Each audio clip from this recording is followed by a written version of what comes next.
Mail-in balloting is wrought with fraud. Whoever would have thought? So, we have a story here from Real Clear Politics. 1 in 5 ballots rejected as fraud is charged in New Jersey mail-in election.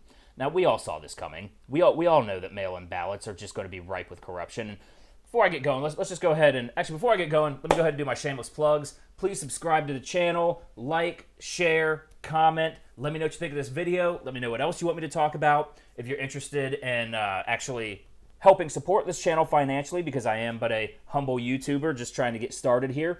There are several links down below in the description to my Patreon, PayPal, and Subscribestar. Any donations, greatly appreciated. With that said, let's go ahead and get into this. So, following accusations of widespread fraud, voter intimidation, and ballot theft in the May 12th municipal elections in Paterson, New Jersey, State Attorney General Gurbir Grewal, pictured above, announced Thursday he is charging 4 men with voter fraud, including the vice president of the city council and candidate for that body. With races still undecided, control of the council hangs in the balance.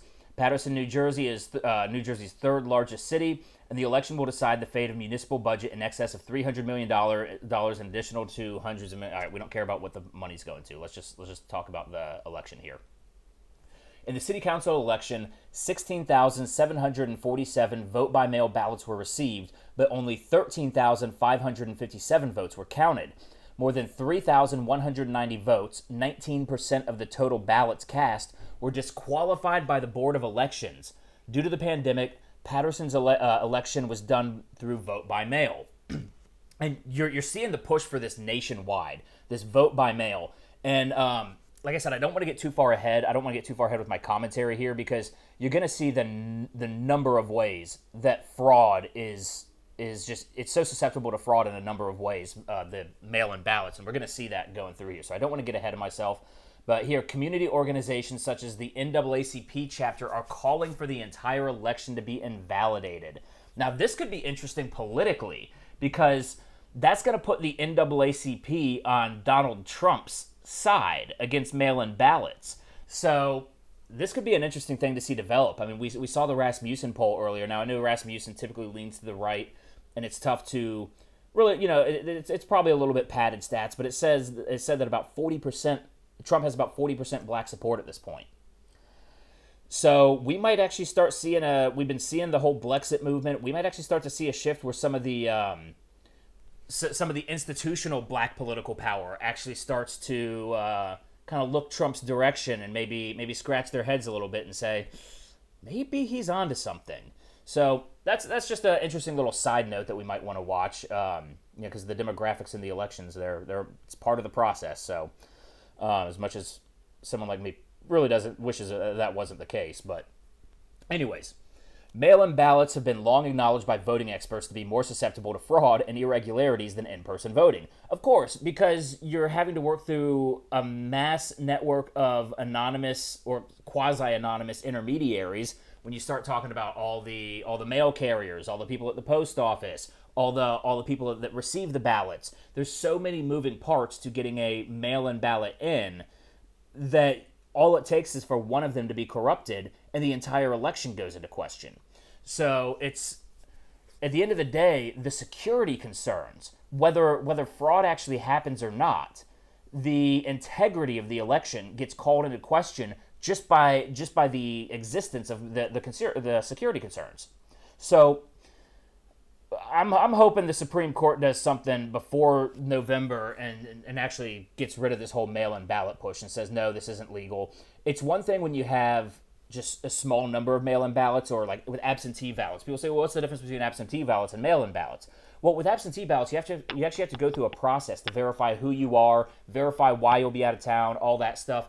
And so it's more secure.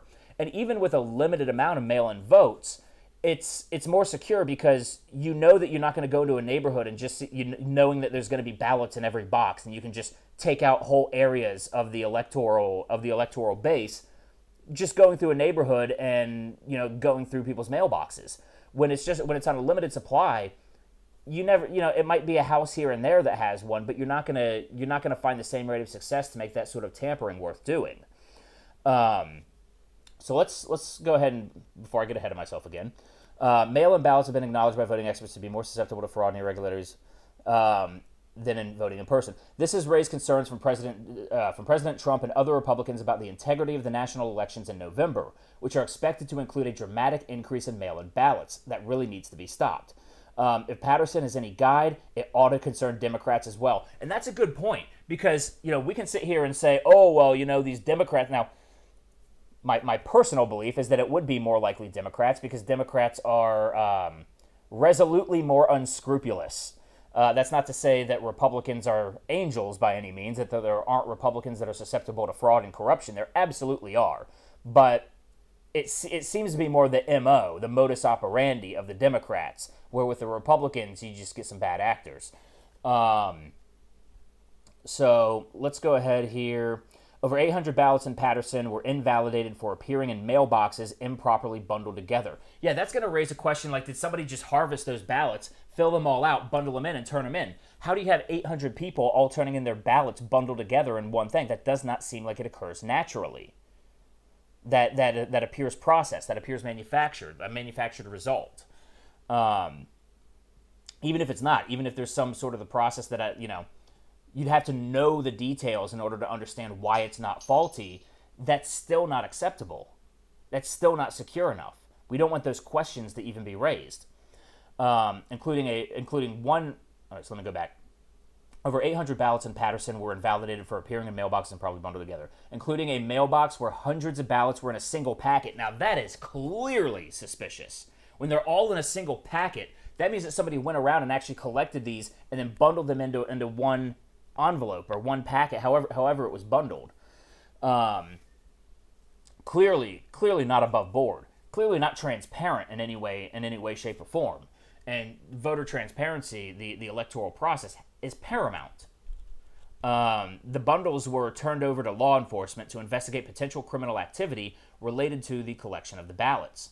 The Board of Elections disqualified another 2,300 ballots after concluding their signatures on them did not match the signatures of the voter records. So now you have what could be forgeries. So we have yet another security issue, another security weakness that's being highlighted here.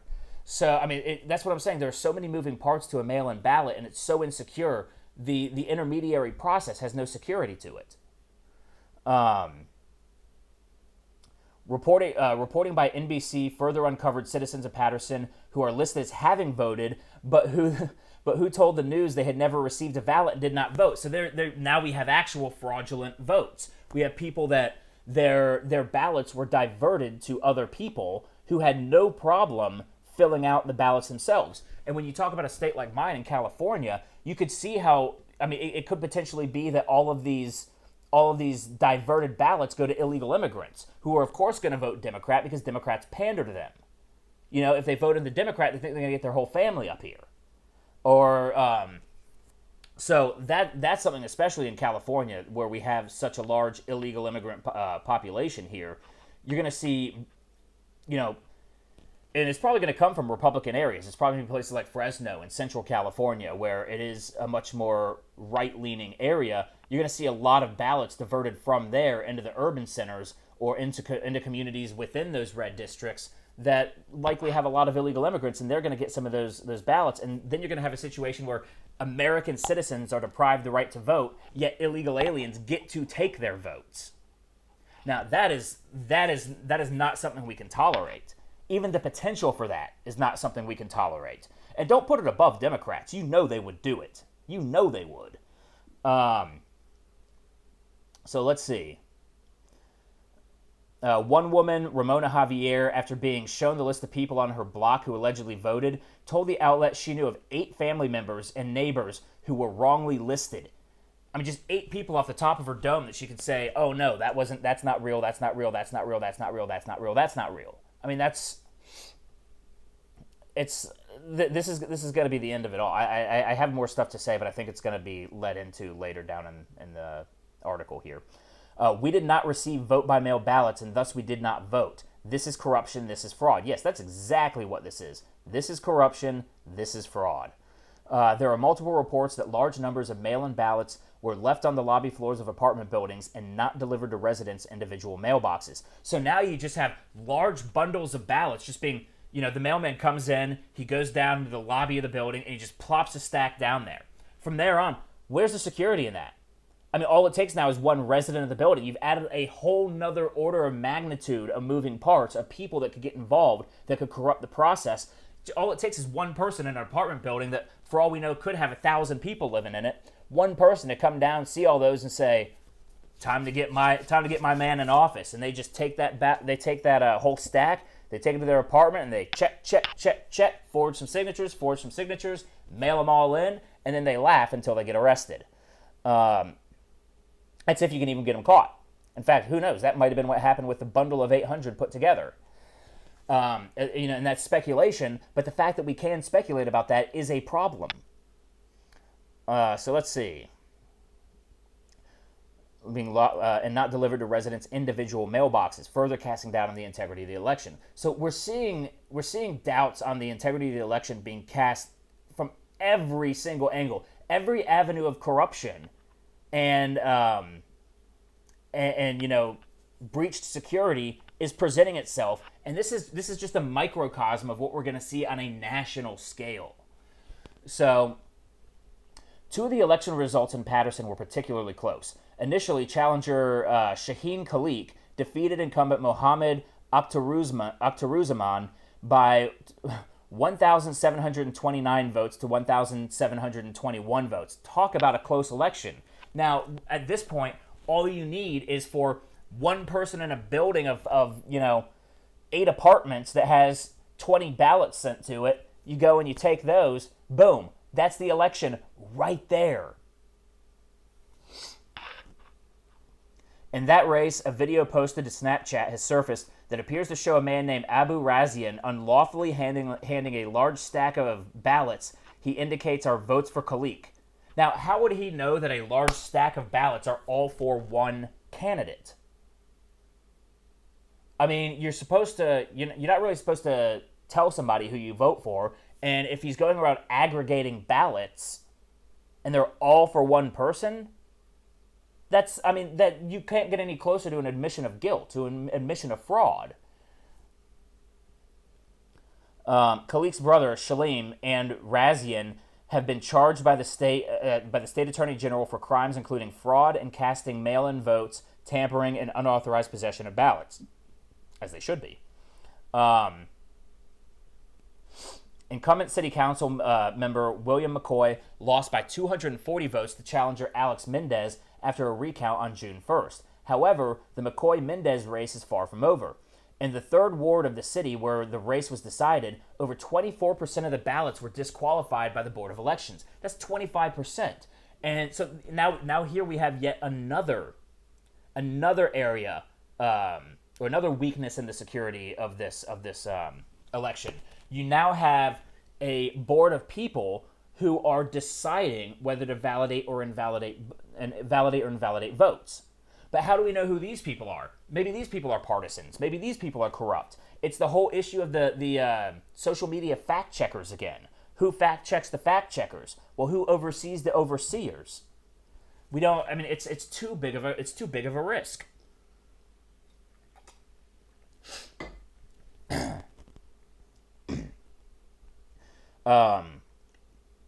Mendez was also charged Thursday with 6 different crimes related to voter fraud.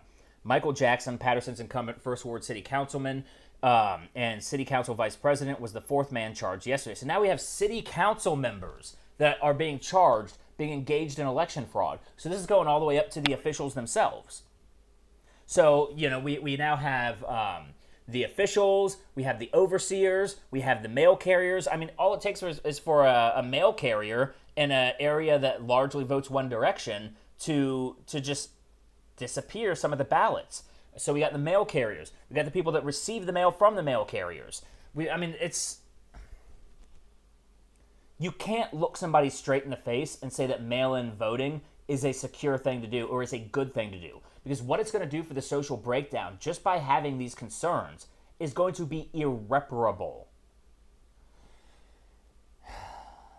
I mean, it could be the end of our nation, honestly. All right, let's see. In a legal complaint, the McCoy campaign is alleging outright fraud on behalf of the Mendez campaign. At least one individual, Yaya Luis Mendez, has confessed to investigators working on behalf of the New Jersey Attorney General's office to having stolen ballots out of mailboxes, both completed and uncompleted, on behalf and at the direction of Alex Mendez's campaign. Wow. So now we have the campaign. You got campaign staffers. Who's to say maybe Mendez had no idea this was going on, but he has some staffer who's like, all right, I'm going to do a good job for my boss, and we're going to get this taken care of. Or at the end of the day, it could have been Mendez himself. Who knows? Like I said, too many moving parts. All right, the attorney for Mendez, who leads in the vote count, isn't disputing that the election results are unreliable. The election is a sham, regardless of who are the ultimate victors, and this process has to be reviewed by the courts to address the deficiencies in the planning and execution of the election. Greg Pastor, the attorney said. The attorney is quoted as saying in the Salmon complaint. For his part, Pastor alleges that the botched election has resulted in problems hurting Mendez's chance of winning. On June 8th, Pastor sent a letter asking federal authorities to investigate voter intimidation on behalf of the Paterson mayor, Andre Sayegh, and local law enforcement. Wow, so now here we have another. I mean, you can see how this just stacks on. Security weakness, security concern. This is insane that people think that this is going to be a way that we can actually have an election. Mendez is part of a faction opposing the mayor and hoping to gain control of the city council and push back against the mayor's agenda. The ensuing investigations into voter irregularities have resulted in Paterson police officers, including those assigned to the mayor's private detail. So you have people from the mayor's private detail, officers, going to people's houses, according to Pastor, knocking on doors and asking citizens about their votes. Whoa. You have authority figures going and knocking on their door, police officers. It's not far from a jackboot coming and knocking on your door and saying, hey, did you vote the right way? I mean, not to say that police are jackboots, but there are certainly some that can be corrupted, that are corruptible. The local police department says that cops were assisting the state attorney general investigation into the election, serving as translators for differing Spanish dialects. Here's the thing. If you don't speak English, you should be able to, you got to be able to read the ballot. You got to be able to read the ballot. It's not a PC take, but you know what? I'm not PC. So here we go. Once you start having city police knocking on doors, investigating voting patterns, you're treading awfully close to the line of Banana Republic type tactics. Yeah, that's exactly right. There's an intimidation factor. You have a lot of immigrants in Paterson, a lot of people that come from places where if the police showed up to your door, a lot of times, nobody ever sees them again. Well, that's just code for they're here illegally. They're illegal immigrants, in which case, yeah, they should be deported. We can't have illegal immigrants here. That needs to be addressed. So now he's just shining a light on the illegal immigration situation in Paterson. Let's go ahead and get ice on that. And while we're not alleging local cops or anything like that, this is where a lot of these people have come from, and they're afraid of the police.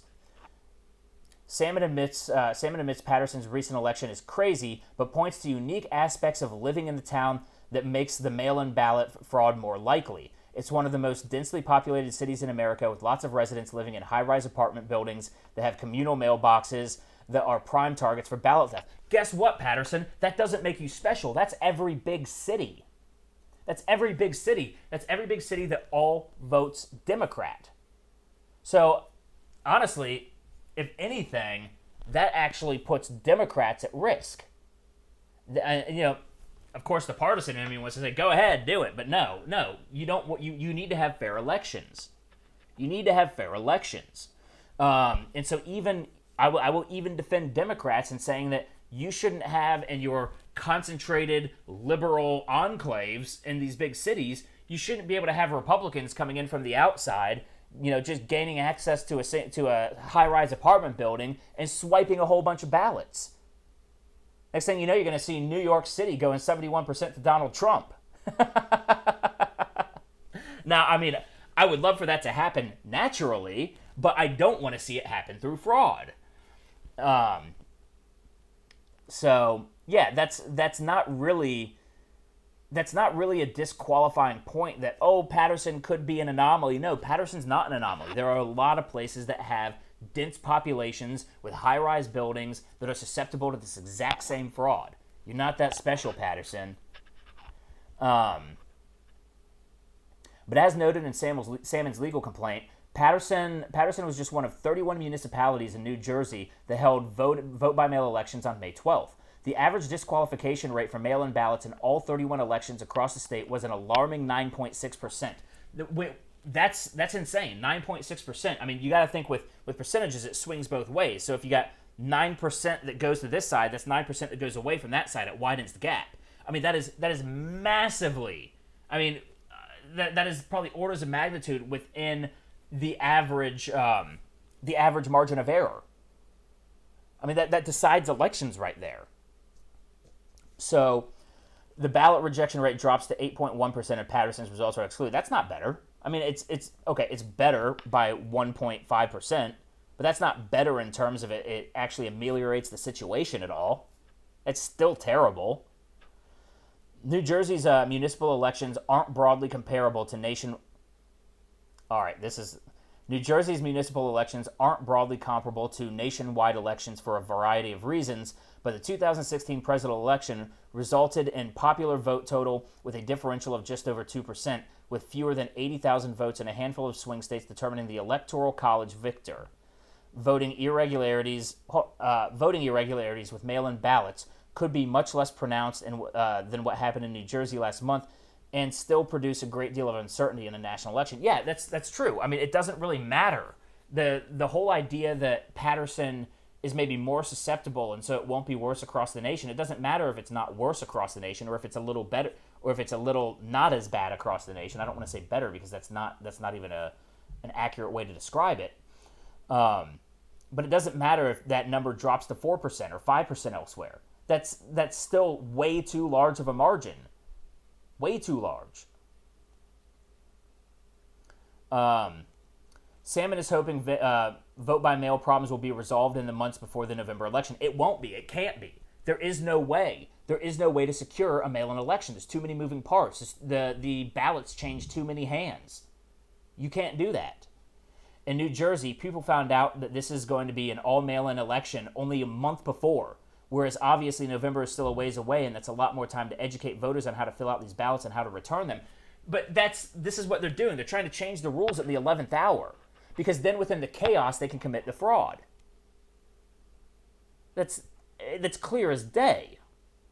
It's clear as day. So in New Jersey, people found out, where was I?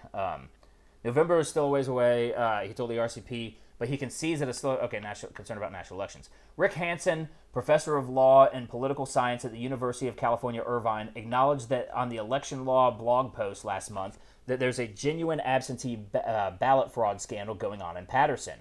I don't even know if this is absentee ballot. Mail-in is not the same as absentee ballot. Absentee ballot, you actually have to check and verify certain things.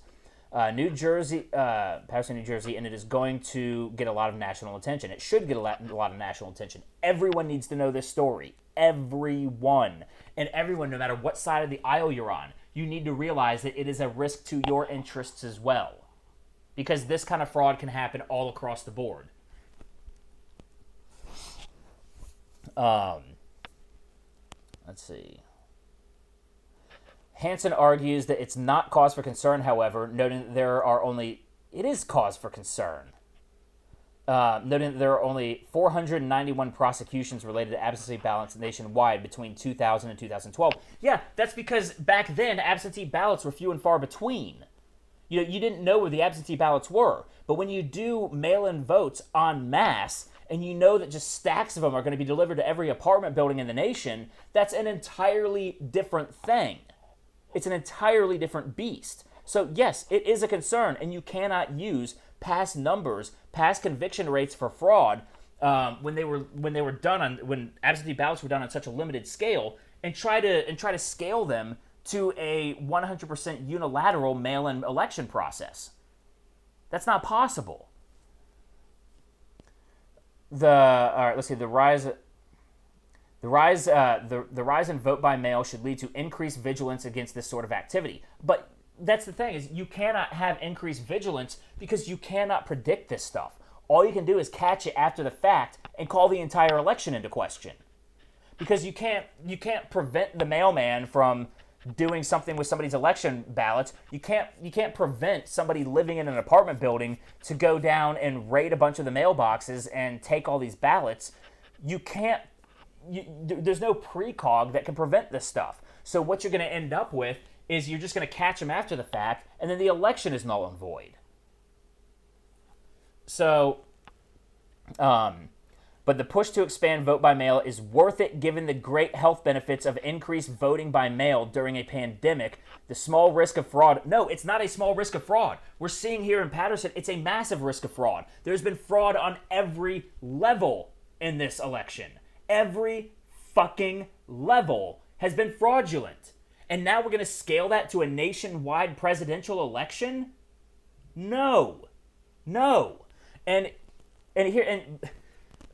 first of all, I don't want to hear shit about the fucking pandemic either. After you guys have been praising all these people out there rioting, looting, protesting en masse, thousands of people shoulder to shoulder, not wearing masks, and you guys don't say a goddamn thing. And now you want to say, oh, they can go riot, they can go protest, and go burn down buildings, but they can't go vote? Fuck you, fuck that. No, shut that shit down.